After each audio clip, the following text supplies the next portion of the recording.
आपण पाहत आहात स्वराज्य न्यूज. सत्य हेच जे तुमच्या समोर.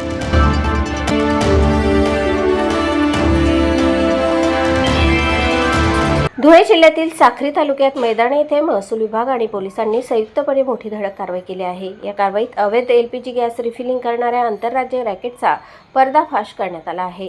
गोपनीय माहितीच्या आधारे ही कारवाई करण्यात आली. मैदान येथील बालाजी हॉटेल परिसरात ही धाड टाकण्यात आली. कारवाई दरम्यान भारत पेट्रोलियमचा गॅस टँकर घटनास्थळी आढळून आला. टँकरमधून रबरी पाईप आणि 6 नोझलच्या साहाय्याने सिलेंडरमध्ये गॅस भरला जात होता. पथकाने घटनास्थळी 105 एलपीजी गॅस सिलेंडर जप्त केले. यासह गॅस टँकर, 3 वाहने आणि रिफिलिंगसाठी वापरण्यात येणारे साहित्यही जप्त करण्यात आले. या कारवाईत एकूण ₹83,35,744 रुपयांचा मुद्देमाल जप्त करण्यात आला आहे. कारवाईची माहिती मिळताच संबंधित आरोपी घटनास्थळावरून फरार झाले. त्यांच्याविरुद्ध गुन्हा दाखल करण्यात आला आहे. जप्त केलेला मुद्देमाल पिंपळनेर पोलीस स्टेशनच्या ताब्यात देण्यात आला आहे. महसूल विभाग आणि पोलिसांच्या संयुक्त कारवाईमुळे मोठा काळाबाजार उघडकीस आला आहे. या प्रकरणामुळे अवैध गॅस रिफिलिंगच्या जाळ्याचा तपास अधिक वेगाने सुरू झाला आहे.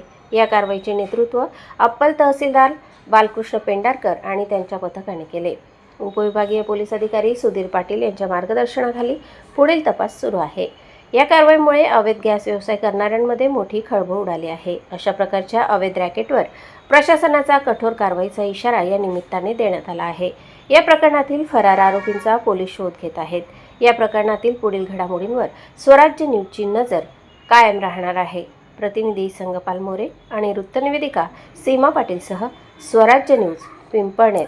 मैदाने गावानजीक अवैधरित्या LPG टँकरमधून गॅस सिलेंडर भरले जाण्याची साठवणूक व वाहतूक केली जाण्याच्या आम्हाला प्राथमिक माहिती मिळाली होती. त्या अनुषंगाने आम्ही अप्पर तहसील कार्यालय पिंपळनेरचे पथक, महसूल पथक आम्ही त्या ठिकाणी तात्काळ माहिती मिळाल्यानंतर रवाना झालो.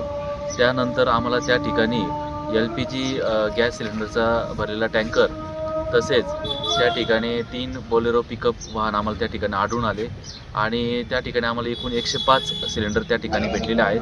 तर आम्ही यासाठी जीवनावश्यक वस्तू कायदा 1955 तसेच LPG ऑर्डर 2000 या अंतर्गत पुढील कारवाई प्रस्तावित केलेली आहे. याबद्दल आम्ही फिर्यादही दाखल केलेली आहे.